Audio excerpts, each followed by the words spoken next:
So you're going to open up your internet browser and you're going to type in alarm.com. You're going to go ahead and press the orange login button in the upper right hand corner and type in your credentials, username and password. Hit the login button. And this is your main account page. Once this loads, on the left side, you're going to see home, video, automation, notifications, so on. You're going to go ahead and click automation. And once this loads, this is going to show you where all of your rules, schedules are.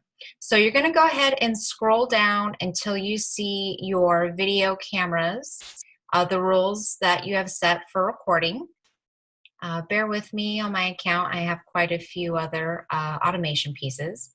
But here at the bottom, we see that the doorbell call, recording schedule, motion schedule, and my indoor camera are all toggled off, black. So all you have to do to reestablish those recording rules is just do a single click on each one, moving it to the right, and it turning blue.